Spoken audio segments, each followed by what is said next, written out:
Қайырлы күн, құрметті көрермендер. Бүгінгі қарастыратын сұрағымыз баланың оқуға деген мотивациясын қалай жоғарылату. Яғни баланың оқуға деген мотивациясын жоғарылату ең алдымен ата-ананың басты мақсаты.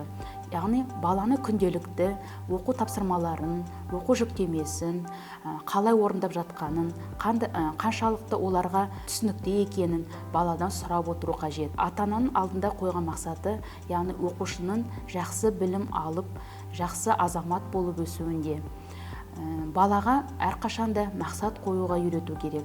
Яғни бала өзінің алдына қойған мақсатын сол мақсатқа жету жолында өзіне осы білімнің барлығы өзіне керек екенін күнделікті әңгіме түрінде немесе бір кеңестерден, мұғалімдерден, сынып жетекшілермен немесе пән мұғалімдерінен сұрап отыру қажет. Баланың қандай да бір жетістіктерін күнде айтып, мақтап, мадақтап отыруымыз қажет.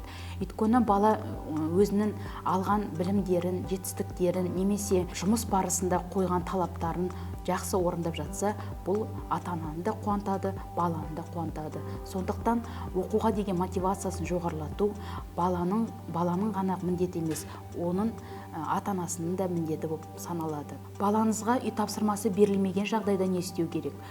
Балаңызға үй тапсырмасы берілмеген жағдайда балаңызбен 30 минут, яғни қайталау жаттығуларына немесе қайталау тапсырмаларына көңіл аудару қажет.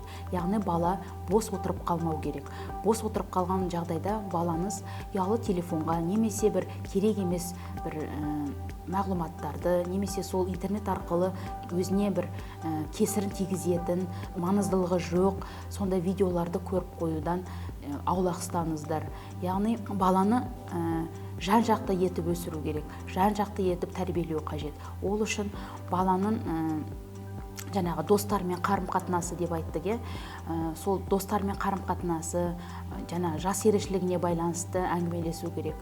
Өйткені баланың балалық шағында, яғни ол бастауыш сыныпты алып кететін болсақ, бастауыш сыныпта бала тек қана ата-анасының айтқанымен жүреді, ал жасөспірімдік шақта бұл кезде бала көбінесе достарымен бірлесіп, топтасып жүргенді жақсы көріп тұрады. Баланың оқудағы жетістіктері мен қабілеттерін ешбір баламен салыстырмаңыз. Яғни ол сыныптастарымен, ауладағы араласатын достарымен ешқашан салыстырмаңыз. Өйткені бала өз-өзіне деген сенімділігін жоғалтады. Ол үшін тек қана мақтап, мадақтап, кішкентай бір нәрсе бала өзі жасаса, соны әрқашанда мақтап, қолдап, қолпаштап отыруларыңыз қажет. Сонымен ең соңында айта кететінмін, балаңызды жақсы көріңіз. Назар салып тыңдағандарыңызға көптен көп рахмет.